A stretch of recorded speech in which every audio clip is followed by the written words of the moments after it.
আজ বৃহস্পতিবার। প্রত্যেক দিনের মতোই সকালে উঠে সমস্ত কাজকর্ম সেরে স্নান করে চলে যাই ঠাকুর ঘরে। আজকে ঠাকুরকে পুজো করতে করতে আমার একটা কথা খুব মনে হচ্ছিল যে আমাদের মেয়েদের জীবনে কোথাও না কোথাও কোনো না কোনো একটা সময় এই রকম কথা শুনতেই হয় যে তুমি তো মেয়ে, তুমি এটা করতে পারবে না, তুমি ওটা করতে পারবে না।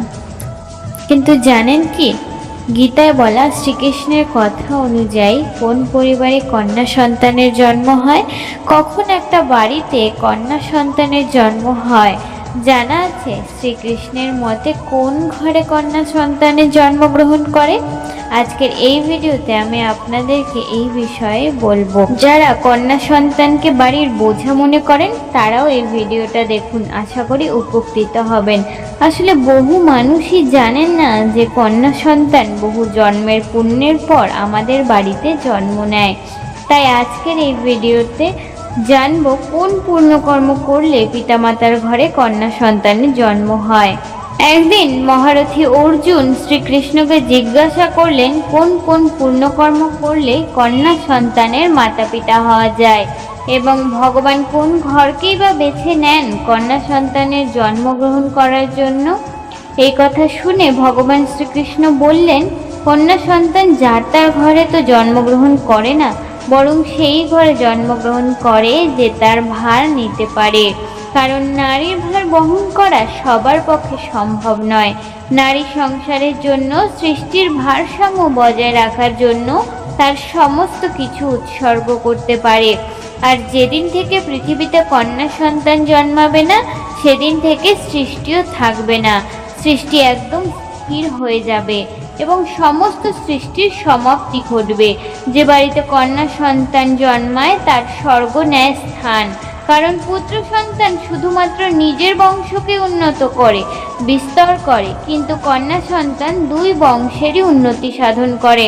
আপনারা একটা কথা শুনেছেন যে কন্যা সন্তান পিণ্ডদান করতে পারে না। এই কথাটা কিন্তু সম্পূর্ণ সত্য নয়। কারণ রামায়ণকালে মাতা সীতা রাজা দশরথের মৃত্যুর পর পিণ্ডদান করেছিলেন, যার ফলে রাজা দশরথের স্বর্গপ্রাপ্তি ঘটে এবং তিনি মুক্তি লাভ করেন। আমাদের শাস্ত্রে বলা হয়েছে যে একটি মেয়ে তার বাবার পিণ্ডদান করতে পারবেন এবং শ্বশুরবাড়িতেও যদি কোনো পুত্র সন্তান না থাকে তাহলে পুত্রবধূ পিণ্ডদানের অধিকার লাভ করে। তারা খুব সৌভাগ্যবান যাদের ঘরে ভগবান কন্যা সন্তানের জন্ম দেন। ভগবান সবার ঘরে কন্যা সন্তানের জন্ম দেন না, ভাগ্যবানের ঘরেই দেন যিনি তার লালন পালন করতে পারবেন। অর্থের সাথে পালনের কথা কিন্তু বলিনি। যিনি গরিব হয়েও তার সমস্ত দায়িত্ব পালন করবেন, সঠিক শিক্ষাদান করবেন, তাকে খুশি রাখবেন, ভগবান তার ঘরেই কন্যা সন্তানের জন্ম দেন। কেন ভগবান শ্রীকৃষ্ণ বলেছিলেন যে নারীর ভার সবার পক্ষে নেওয়া সম্ভব নয়? তাহলে আমাদের আগে জানা উচিত নারী সৃষ্টির রহস্য সম্পর্কে। এটা জানা হলেই আমরা এই প্রশ্নের উত্তর পেয়ে যাব। এই সমগ্র সৃষ্টি করতে ভগবানের সময় লেগেছিল মাত্র একদিন, কিন্তু নারীকে সৃষ্টি করতে গিয়ে ব্রহ্মাজির 7 দিন সময় লেগেছিল। 7 দিন বলা ভুল, তারও বেশি।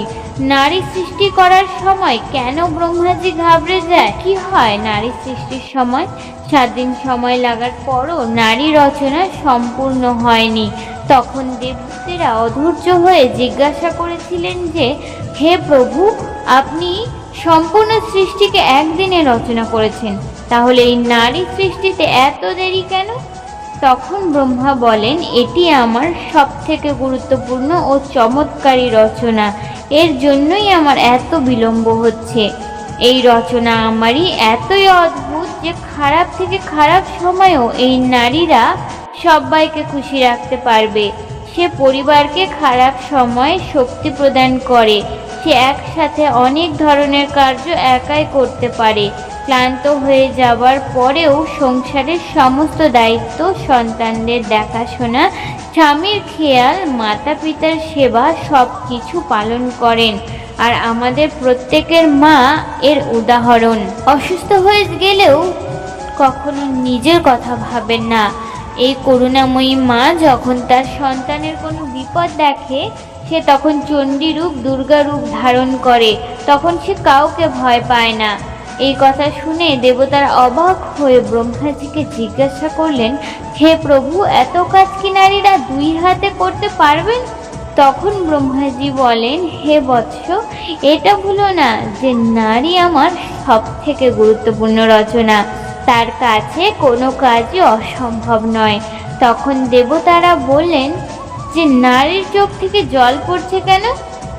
তখন ব্রহ্মাজি বললেন যে এটা হচ্ছে নারীর সব থেকে বড় শক্তি, যা দিয়ে নারীরা সব কিছু জয় করতে পারবে। নারীর অশ্রু প্রেম ও করুণার প্রতীক। তখন দেবতারা বললেন, কি অদ্ভুত রচনা আপনার, এর মধ্যে কোনো কিছুরই কমতি নেই। তখন ব্রহ্মাজি হেসে বললেন, না বৎস, এর মধ্যে একটি কমতি রয়েছে। সেটা হলো নারীরা কখনো নিজের গুরুত্ব বুঝবে না। হিন্দু ধর্মে নারীকে দেবীর অংশ বলা হয়। নারীকে মা অন্নপূর্ণা ও মাতা লক্ষ্মীর অংশ বলে মনে করা হয়।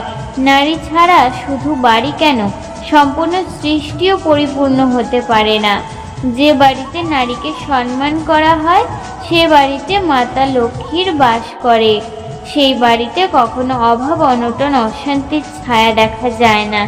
কিন্তু যে বাড়িতে একজন নারী বিনা কারণে চোখের জল ফেলে, সেই বাড়িতে কখনো মা লক্ষ্মী বাস করেন না।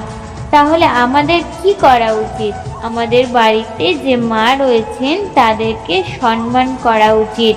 তাদের সমস্ত ইচ্ছা, স্বপ্নকে পরিপূর্ণ করার দায়িত্ব নেওয়া উচিত।